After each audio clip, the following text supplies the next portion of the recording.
पहले तो मैं आप सभी लोगों का शुक्रिया करूंगा कि आप वक्त निकाल के हमारे रेशन कार्यालय में आज आए हैं।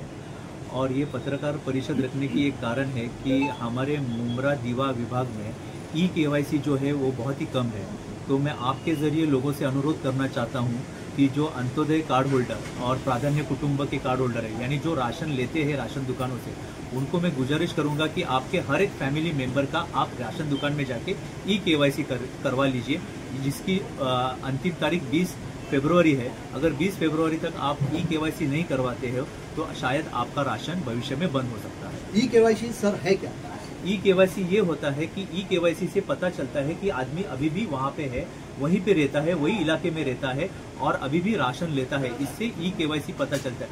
आज आप मीडिया के लोगों को बुलाया है और एक पत्रकार परिषद रखी है, तो आप क्या जानकारी जो है विभाग के राशन विभाग की तरफ से देना चाहते हैं यहाँ की आम जनता को? पहले तो मैं आप सभी लोगों का शुक्रिया करूंगा कि आप वक्त निकाल के हमारे रेशन कार्यालय में आज आए हैं। और ये पत्रकार परिषद रखने की एक कारण है कि हमारे मुमरा दीवा विभाग में ई-केवाईसी जो है वो बहुत ही कम है।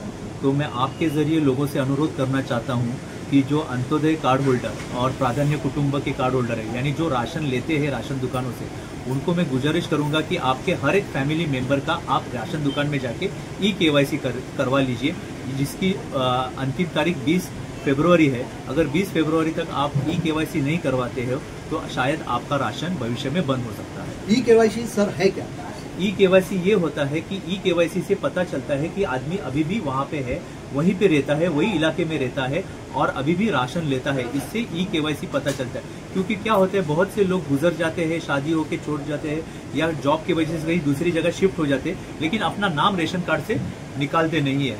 तो फिर उसका जो है उनका ही अनाज जो है वो दुकानदार खा जाता है और लोगों को नहीं मिलता। तो दुकानदार अनाज न खाए और हमारे यहाँ से दूसरे लोग यहाँ पे ऐड हो सके, इसके लिए हम ई-केवाईसी करना जरूरी है। दूसरे एक महिलाओं की जो स्कीम है विधवाओं के लिए, वो स्कीम क्या है और उसका लाभ लोग कैसे उठा सकते हैं? अभी विधवाओं की जो स्कीम है उसमें टीएमसी की तरफ से हर साल के लिए 12,000 रुपये का फॉर्म दिया जाता है। तो मेरे यहाँ बहुत से लोग आते हैं कि हमारे पति नहीं रहे तो हमारा नाम अभी पति का निकाल दो, यानी हम विधवा हो गए तो हमारा नाम रेशन कार्ड में आएगा और हम हेड ऑफ द फैमिली मिलेंगे, जिससे वजह से हमको भी जो अनाज मिलेगा। इसके लिए वहाँ ऐसे दाखिले मेरे पास बहुत आते हैं अभी लोगों का नाम निकालने के लिए। तो मैं लोगों से गुजारिश करता हूँ, अगर ऐसा कोई है आपके घर में किसी की डेथ हुई है और छोड़ के चला गया तो उनके नाम आप आके हमारे ऑफिस में से निकाल दीजिए। उसके लिए हमारे मेरा जो स्टाफ है आपको सबको सहकार्य करेगा। सर मान लीजिए कि किसी ने ई-केवाईसी नहीं कर पाया 20 तारीख तक, 20 फरवरी तक, तो क्या वो राशन पाने में अपात्र हो जाएगा क्या? नहीं, अगर नहीं कर पाया है तभी फिर उसके लिए हमें गवर्नमेंट के आगे की जो डायरेक्शन है उसके लिए वेट करना पड़ेगा। लेकिन आप ई-केवाईसी कहीं से भी कर सकते हो।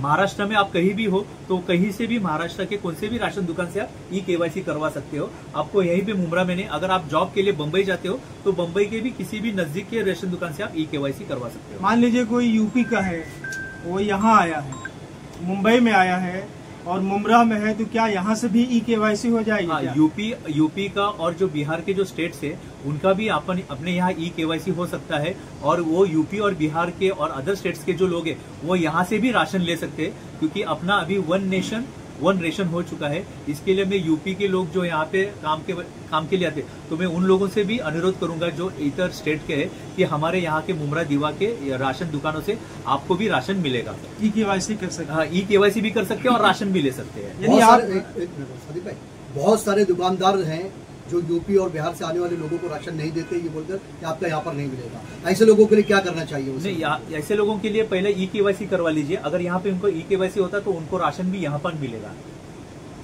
नहीं, दुकानदार नहीं देते।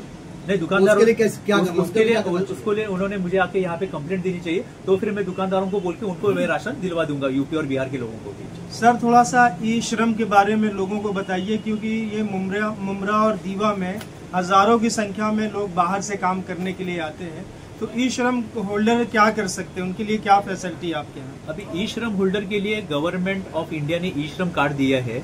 तो ई श्रम कार्ड से हमको कहा गया है कि जो भी ई श्रम कार्ड होल्डर है उनको रेशन कार्ड देना चाहिए। हमारे पास 9,446 ई श्रम के लोग मिले थे दीवा मुमरा में, उनको हमने सबको लगाया फ़ोन और हमने सबको जिनके पास राशन कार्ड नहीं है उनके घर में हम लोग ने पोस्ट से हमारा जो B1 का फॉर्म होता है वो भी हमने भेजा है, लेकिन हमें इतनी तादाद से लोगों का रिस्पांस नहीं मिला है। तो हम आपके माध्यम से कहना चाहेंगे कि जिसके पास ई श्रम का कार्ड है और आपको अगर राशन चाहिए तो आप हमारे ऑफिस में आइए, सुबह 10 से बजे 2 के बीच में फॉर्म भरिए और तुरंत आपके जो डॉक्यूमेंट है रेसिडेंस प्रूफ और जो ई श्रम का कार्ड की जेरॉक्स उसके साथ लगाइए, हम तुरंत आपको राशन कार्ड दे देंगे और उसके ऊपर आपको अनाज भी मिलना चालू हो जाएगा। सर, जैसा कि आपने बताया कि 2 लाख जो है रेशन यहाँ पर राशन कार्ड के जो मेंबर हैं लोगों को दिया जा रहा है, लेकिन जो मुमरा की आबादी है वो 10 से 12 लाख की आबादी है, तो बाकी के लोगों को कैसे सिस्टम में लेकर आया जाए, उनके लिए क्या प्रोसीजर है? इसके लिए ही जो अभी अपने यहाँ ई KYC हम लोग कर रहे हैं, यानी ई KYC से हमें पता चलेगा कि कितने लोग यहाँ पे नहीं रहते हैं, तो उनका नाम हटाया जाएगा और फिर नए लोग जो है उनको ऐड किया जाएगा। जो जरूरतमंद है राशन के लिए उनको हम लोग ऐड कर लेंगे, यानी बाद में आप ऐड कर लेंगे। थैंक यू सर, आपने बात किया और जानकारी दी। धन्यवाद, थैंक यू वेरी मच।